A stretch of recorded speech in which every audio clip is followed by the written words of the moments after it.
ప్రపంచంలో ఏ దేశానికైనా ఒక సైన్యం ఉంటుంది. కానీ పాకిస్తాన్లో మాత్రం ఒక సైన్యానికి ఒక దేశం ఉంది. అక్కడ ఎన్నికలు జరిగినా, ఏ ప్రభుత్వం వచ్చినా అది కేవలం బొమ్మ మాత్రమే. అసలు అధికారం అంతా రావల్పిండిలోని సైనిక ప్రధాన కార్యాలయం మరియు గూఢాచారి సంస్థ చేతిలో ఉంటుంది. అయితే పాకిస్తాన్ సైనిక జనరల్ కానీ అధికారులు కానీ కోట్లాది రూపాయల అవినీతికి చేస్తారు. విదేశాలలో ఆస్తులు సంపాదిస్తూ లగ్జరీ జీవితాన్ని గడుపుతున్నారు. అదే సమయంలో సామాన్య ప్రజలు మాత్రం ఒక్క పూట తిండి కోసం రోడ్లపై కొట్టుకుంటున్నారు. సొంత దేశాన్ని ఇలా దోచుకోవడమే వారి బరితెగింపుకు పెద్ద నిదర్శనం. భారతదేశానికి హాని చేయాలనే ఒకే ఒక కుట్రతో పాకిస్తాన్ దశాబ్దాలుగా తీవ్రవాదాలని పెంచి పోషిస్తుంది. ఆ దేశంలో ఉగ్రవాద కర్మాగారాలు నడుపుతూ వారికి నిధులు సమకూరుస్తూ వచ్చింది. అయితే సొరచేపను పెంచితే అది యజమానినే తింటున్నట్లు వారు పెంచి పోషించిన ఉగ్రవాద సంస్థలే టీటీపీ అంటారు. ఒకటి టీటీపీ అన్నమాట, అంటే తెహరీకి తాలిబాన్ పాకిస్తాన్. ఇప్పుడు తిరిగి పాకిస్తాన్ సైన్యంపై, పోలీసులపై దాడి చేస్తున్నాయి. ఇటు తీవ్రవాదం వైపు, అటు సొంత ప్రజల తిరుగుబాటు వైపు రెండు పక్కల పాకిస్తాన్ ఇప్పుడు ఊబిలో ఇరుక్కున్నట్టు ఉంది. పాకిస్తాన్ ఆర్థిక పరిస్థితి ఎంత దారుణంగా ఉందంటే ఐఎంఎఫ్ అంటే international monetary fund, Saudi Arabia, China వంటి దేశాలు ముందు మోకాళ్లపై నిలబడి అప్పుల కోసం యాచిస్తుంది. ఒక అప్పు తీర్చడానికి మరో దేశం దగ్గర అప్పు చేసే దుస్థితికి చేరింది పాకిస్తాన్. ప్రపంచ దేశాలన్నీ పాకిస్తాన్ని ఒక అప్పుల దేశంగా చూస్తూ అసహ్యించుకుంటున్నారు. కానీ అహంకారం మాత్రం తగ్గలేదు పాకిస్తాన్కి. పాకిస్తాన్ వాళ్ళ దేశంలో ప్రజలకి విద్య, వైద్యం వాటన్నిటిని సమకూర్చడం చేతగాక భారతదేశ రక్షణ బడ్జెట్తో పోటీ పడాలని చూడటం వారి మూర్ఖత్వానికి, బరి తెగింపునకు నిదర్శనం. అయితే ఇక్కడ ఈ పాకిస్తాన్ పాలకులు స్వార్థం కోసం తమ దేశాన్ని చైనాకి తాకట్టు పెట్టారు. ఎట్లా తాకట్టు పెట్టారంటే ఈ చైనా పాకిస్తాన్ ఎకనామిక్ కారిడోర్ అంటే సిపిఈసి పేరుతో చైనా నుండి భారీగా అప్పులు తీసుకున్నారు. ఇప్పుడు ఆ అప్పులు తీర్చలేక గ్వాదర్ పోర్టు వంటి కీలక ప్రాంతాలని పీఓకే అంటే పాకిస్తాన్ ఆక్యుపైడ్ కాశ్మీర్లోని కొన్ని భూములను చైనాలోకి ఇచ్చేలాగా చూస్తున్నారు, వాళ్ళకి ఇచ్చేద్దామని. దీనివల్ల స్థానిక పాకిస్తానీలు, ముఖ్యంగా బలోచిస్తాను మరియు వీళ్ళు ఎవరంటే పాకిస్తాన్ ఆక్యుపైడ్ కాశ్మీర్ ప్రజలు తమ సొంత భూముల్లోనే హక్కులు లేకుండా పోయాయి. చైనా కంపెనీలు అక్కడ వనరులను దోచుకుంటున్నాయి. పాక్ సైన్యం వారికి కాపలా కాస్తుంది. పాకిస్తాన్లో ప్రజల ఓట్లకు, వారి తీర్పుకు ఎటువంటి విలువ ఉండదు. పాకిస్తాన్ అధికారులు తమకు నచ్చని నాయకులను జైల్లో పెట్టడం, వీలైతే వారిని దేశం దాటించడం లేదా ప్రాణాలు తీయడం అక్కడ సైన్యానికి అలవాటు.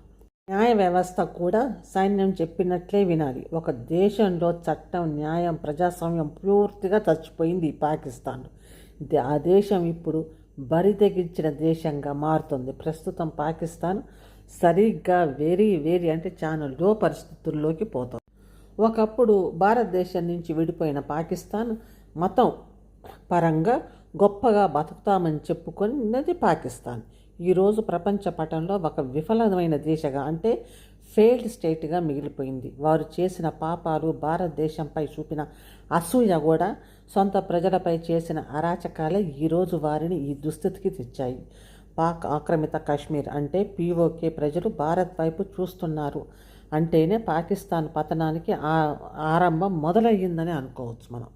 పాకిస్తాన్ ఆక్రమిత కాశ్మీర్ పీఓకే ప్రజలు ఎదుర్కొంటున్న సమస్యలను వారు భారత వైపు ఎందుకు మొగ్గు చూపుతున్నారనే అంశాన్ని కాస్త లోతుగా, వివరంగా చూద్దాం.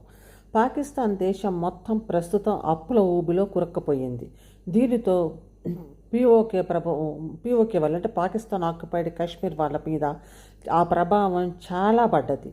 అక్కడ గోధుమ పిండి వంటి ప్రాథమిక ఆహార పదార్థాలు సామాన్యుడికి దొరకట్లేదు. బోల్డంత ధర అయిపోయింది. ఆ ధర అయినా కూడా, ధర పెట్టి కొందామన్నా కూడా అవి రావట్లేదు, అసలుకి షాపుల్లోకి దొరకట్లేదు. గంటల తరబడి క్యూల్లో నిలబడాల్సి వస్తుంది. కొన్నిసార్లు తొక్కిసలాటలు కూడా జరుగుతున్నాయి ఈ గోధుమ పిండి కోసం. పాకిస్తాన్ పాలకులు ఏం చేస్తున్నారు, గవర్నమెంట్ కావాలని పీఓకే ప్రాంతానికి నిత్యావసర సరుకులు ఉంటాయి కదా, ఆ నిత్యావసర సరుకుల సరఫరాను తగ్గిస్తున్నారు. ఇది కావాలని చేస్తున్నారు అక్కడ, ఎందుకంటే కొరత సృష్టించాలనే చేస్తున్నారు. నెక్స్ట్ వచ్చి విద్యుత్ దోపిడీ ఎక్కువైతుంది పాక్ ఆక్యుపైడ్ కాశ్మీర్, అంటే పాకిస్తాన్ ఆక్రమిత కాశ్మీర్లో. ఆ ప్రాంతంలో ఉన్న మంగ్లీ డ్యామ్ మరియు ఇతర జల ప్రాజెక్టులు ఉన్నాయి, ద్వారా అక్కడ పాకిస్తాన్కి భారీగా విద్యుత్ లభిస్తుంది. కానీ అక్కడ విద్యుత్ ఉత్పత్తి చేస్తారు కదా, దాని ఖర్చు చాలా తక్కువ, అంటే కేవలం పైసల్లో మహా అంటే ₹1 అంతే. కానీ పాకిస్తాన్ ప్రభుత్వం ఆ విద్యుత్ను తమ దేశంలోని పంజాబ్, సింధు ప్రాంతాలకు తరలిస్తుంది. ఈ పంజాబ్ అంటే మన దేశంలో ఉన్న పంజాబ్ పార్టీషన్ అప్పుడు వాళ్ళకు కొద్దిగా పోయింది, మన దేశంలో ఉన్న గుజరాత్ పార్టీషన్ అప్పుడు పాకిస్తాన్లోకి పోయింది. అది సింధ్ అని పిలుస్తారు, ఆ పంజాబ్ని పంజాబ్ అని అంటారు. అయితే అదే సమయంలో పాక్ ఆక్యుపైడ్ కాశ్మీర్ ఉంది కదా, ఆ ప్రజలు మాత్రం రోజు 12 నుంచి 16 గంటల పాటు కరెంటు కోతలు విధిస్తూ, ప్రభుత్వం అన్నమాట కరెంట్ ఇవ్వట్లేదు, 12 నుంచి 13 గంటల దాకా కరెంట్ లేదు. యూనిట్కి బాగా పన్నులు, ఈ ట్యాక్సెస్ కూడా ఎక్కువ వేసి విపరీతమైన కరెంటు బిల్లులు పంపుతున్నారు. ఇది వీళ్ళేమంటున్నారు, మా నీళ్ళతోటి కాశ్మీర్లో ఉన్న డ్యాములో కట్టిన నీళ్ళతోటి కరెంటు తయారు చేసి మాకే అమ్ముతున్నారు అని వీళ్ళు అంటున్నారు. అందుకే వాళ్ళు ఏమంటున్నారు, నో ట్యాక్స్ బిల్, అంటే మేము కరెంటు కట్టం, ఆ పన్నులు మేము కట్టం అని అంటున్నారు. పాకిస్తాన్ రాజ్యాంగం ప్రకారం ఏముందంటే, పాక్ ఆక్యుపైడ్ కాశ్మీర్కి ఒక స్వతంత్ర ప్రతిపత్తి, అంటే ఆజాద్ కాశ్మీర్ అని అంటారు, అట్లా ఉన్నట్టు కనిపిస్తుంది. కానీ వాస్తవానికి అది పూర్తిగా విఫలం అన్నమాట. అది మొత్తం ఇస్లామాబాద్ చేతిలోనే ఉంది, అంటే ఇస్లామాబాద్లో పాలకులు ఉంటారు కదా, వాళ్ళ చేతుల్లోనే ఉంది, పాకిస్తాన్ వాళ్ళ చేతుల్లోనే ఉంది. ఈ ప్రాంతానికి సంబంధించిన కీలక నిర్ణయాలు పాకిస్తాన్ ప్రధానమంత్రి నేతృత్వంలోని కాశ్మీర్ కౌన్సిల్ తీసుకుంటుంది. ఇందులో స్థానిక ప్రజల మనోభావాలకు విలువ లేదు. ఏది కాశ్మీర్ కౌన్సిల్లో పాకిస్తాన్ ఆక్యుపైడ్ కాశ్మీర్లో ముఖ్యంగా ప్రభుత్వ పదవులు, పోలీసు అధికారులు, ప్రధాన కార్యదర్శులు అందరూ పాకిస్తాన్ కేంద్ర ప్రభుత్వమే నియమించింది. వారు స్థానిక ప్రజల సంక్షేమం కంటే పాకిస్తాన్ ఆదేశాలు ప్రకారమే నడుస్తారు. దీనివల్ల ఈ పాకిస్తాన్ ఆక్యుపైడ్ కాశ్మీర్ ప్రజలకి ఏమీ దొరకట్లేదు, ఎందుకంటే అది మామూలుగా సెంట్రల్ గవర్నమెంట్ ఉంటుంది కదా, ఏదైతే పాకిస్తాన్ ఆక్యుపై చేయని మామూలుగా ఇస్లామాబాద్లో ఉన్న గవర్నమెంటే నడుపుతుంది.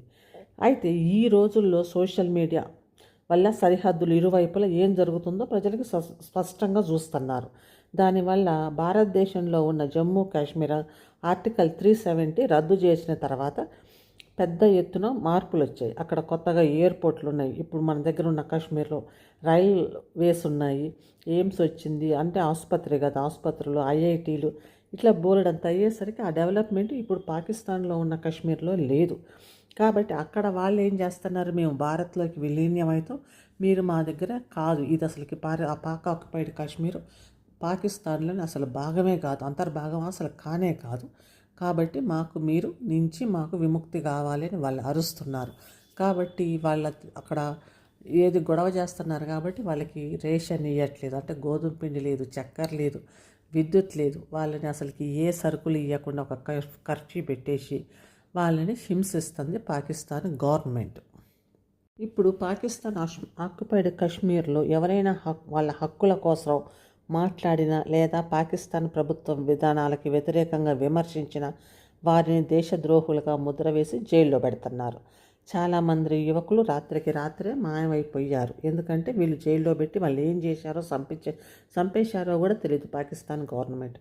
అయితే ఇటీవల కాలంలో JAA అంటే జాయింట్ అవామీ యాక్షన్ కమిటీ ఆధ్వర్యంలో జరిగిన నిరసనలపై పాక్ రేంజర్లు జరిపిన కాల్పుల్లో పలువురు ఈ పాకిస్తాన్ ఆక్యుపైడ్ కాశ్మీర్లో ప్రాణాలు కోల్పోయారు. ఈ హింస ప్రజల్లో పాకిస్తాన్పై ఉన్న నమ్మకాన్ని పూర్తిగా తుడిచేసింది. అంటే ఒకప్పుడు మతం పేరుతో పాకిస్తాన్లో కలిసిన POK ప్రజలు ఇప్పుడు మతం కేవలం కడుపు నింపదు,